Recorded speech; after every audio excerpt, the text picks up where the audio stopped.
This Day in Sports History.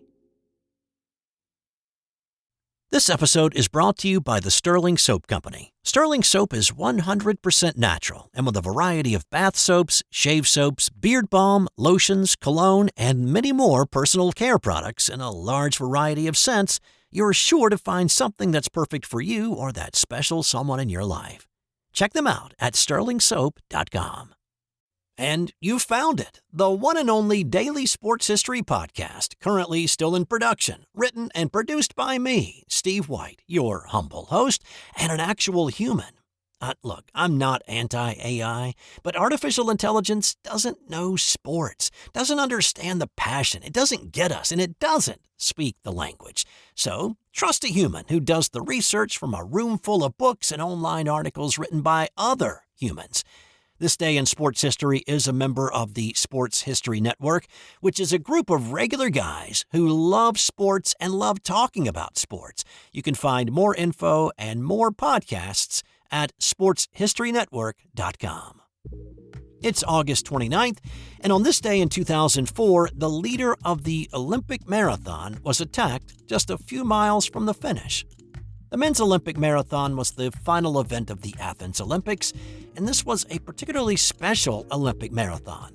The modern Olympic Games had been started in 1896 in Athens, and the marathon was part of that first Olympiad as a way to honor the route taken by Phidippides, which he ran from Marathon to Athens to deliver the great news of the Greek victory in the battle over the Persians.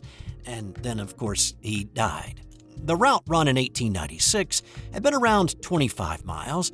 Well, here in 2004, it was the standard distance of 26.2 miles, but it did retrace some of those steps from the original Olympic marathon from 108 years previous. So that's a little background to get you started. Now, Brazilian runner Vanderlei de Lima was not one of the pre-race favorites, and he kind of surprised more than a few folks when he took the lead at the halfway point and then pulled away from the field.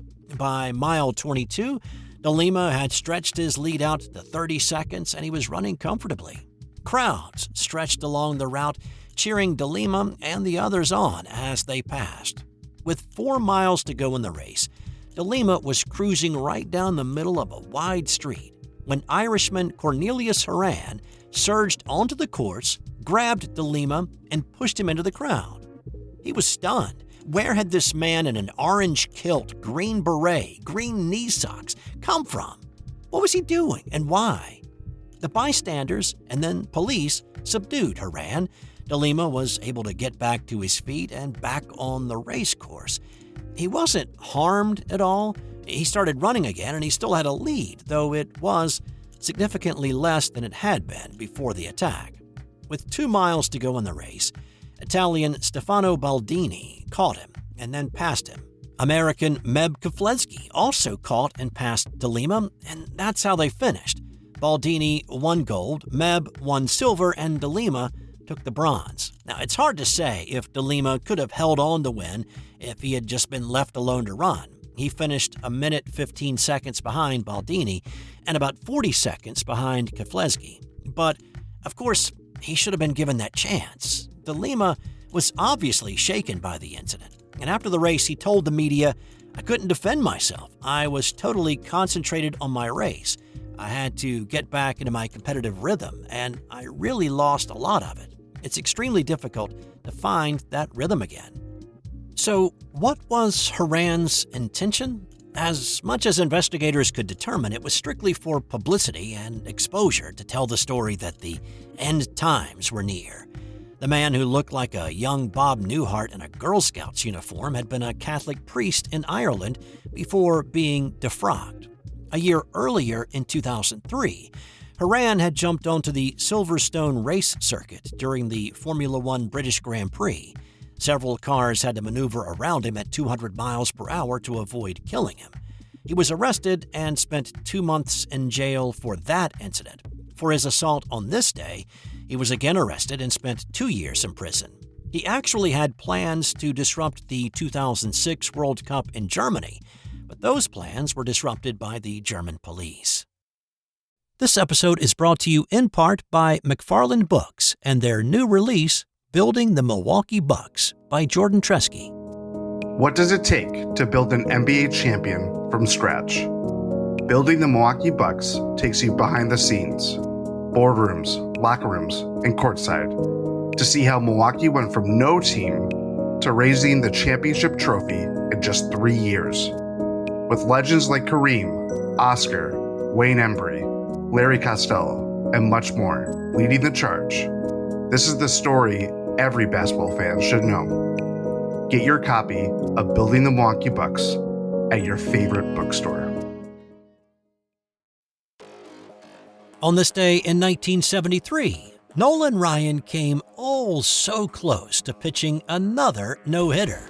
He'd already pitched 2 no-hitters for the California Angels in the 1973 season, and of course, Ryan is the all-time leader in career no-hitters with 7, but he was super close to another one. And no pitcher has ever thrown 3 no-nos in the same season. And sure, lots of guys have pitched one-hitters, a gapper, a flare, maybe even a bunt single spoiling an otherwise hitless day. But this is how close he came. The Angels were playing the New York Yankees. In the first inning, Thurman Munson popped one up in the infield, and this became a case of, I got it, no, I got it, and nobody got it. It fell between 2 players who thought the other one had it. That was the only hit allowed all day. Ryan struck out 10, he walked 3 in a 5-0 win for the Angels. On this day in 1925, Babe Ruth was suspended by his own manager. Now, it's no secret that the Babe enjoyed having a good time. He liked drinking, the ladies, and staying out late to enjoy all of his vices. The Yankees had been on the road for 2 weeks and had played in St. Louis on the 28th. Well, the 28th had been a Friday night. The Yankees had lost 1-0 to the St. Louis Browns, but it wasn't like Babe to commiserate a loss, so he got dressed in his going-out clothes and proceeded to party into the early hours. He missed curfew and then must have missed the wake-up call on the morning of the 29th, or he just slept through his alarm, but he got a late start to the ballpark and was late to batting practice for the afternoon game against the Browns. By this point in the year, manager Miller Huggins had had all he could take from his star player. First off, Ruth had missed the first 41 games of the 1925 season in what was termed the bellyache heard round the world. Now, there is speculation that Babe's absence for that first part of the season was due to his getting treatment for an STD, but others have offered up other reasons. Now, add to that, the Yankees were not playing very well at this point in the year. They were 22 games under 500 and 27 games back of first-place Washington. So, Ruth's attitude, flaunting of team rules, and inconsiderate attitudes to the team caused Huggins to suspend Ruth and fine him $5,000. And if you're thinking $5,000 was a lot of money in 1925, yeah, you're right, it was. First, that was about 10% of his season salary that year, and it works out to about an $88,000 fine in today's money. He was forced to apologize to his teammates and then was reinstated after missing 6 games. 1925 was Ruth's worst season statistically with the Yankees, and while his getting suspended on this day didn't stop the Babe from having a good time when he was on the road or at home in New York, it probably did curtail it just a bit. On this day in 1974, Moses Malone became the first basketball player to go directly from high school to the pros. The 6'11" Malone had obviously been a high school star in Petersburg, Virginia. He'd received more than 300 offers to play college basketball from universities around the country, and he had committed to play at the University of Maryland. But on this day, Moses agreed to a contract with the ABA's Utah Stars that had a potential value of $3 million. The Stars had taken a chance in the spring draft by using a third-round pick on Malone. Most thought it was a publicity stunt, but with the NBA's restriction on not drafting underclassmen, let alone high school kids, it was worth a shot. Moses averaged 19 points and 15 boards as a 19-year-old rookie in the ABA. He spent 1 year in Utah before the franchise folded. He was traded to St. Louis, then moved on to the NBA. His success making that transition from high school to the pros opened up the opportunity for other high school players to make that jump once the NBA lifted its restrictions on underclassmen and high school players. On this day in 1885, it was the first boxing title fight under the Marquess de Queensbury rules.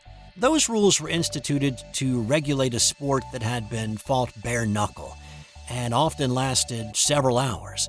This fight took place in Cincinnati and featured John L. Sullivan versus Dominic McCaffrey. Both fighters wore 3-ounce gloves and they fought rounds that lasted 3 minutes. Now, if you remember back to an earlier edition of this dish when I talked about how rounds prior to the Marquess rules weren't dictated by time, but by one boxer putting the other boxer on the mat, so a round could last 15 seconds or it might last 15 minutes. Sullivan did not have any trouble with McCaffrey. He knocked him down several times in the first 6 rounds of the fight. At the end of 6 rounds, the fight was stopped and Sullivan awarded the win on points. And time now for today's That's Got Nothing to Do with Sports fun fact. Did you know that there is an official landing spot set aside for UFOs in Canada? Yeah, in the town of St. Paul in northern Alberta, there is a UFO landing pad. It was constructed back in 1967, and the land that it was built on is considered international, and I suppose intergalactic as well. The plaque on the base of the circular landing zone, because, of course, all UFOs are circular, reads in part, "All visitors from Earth or otherwise are welcome to this territory and to the town of St. Paul." So far, no alien craft has taken advantage of the hospitality extended or the free parking.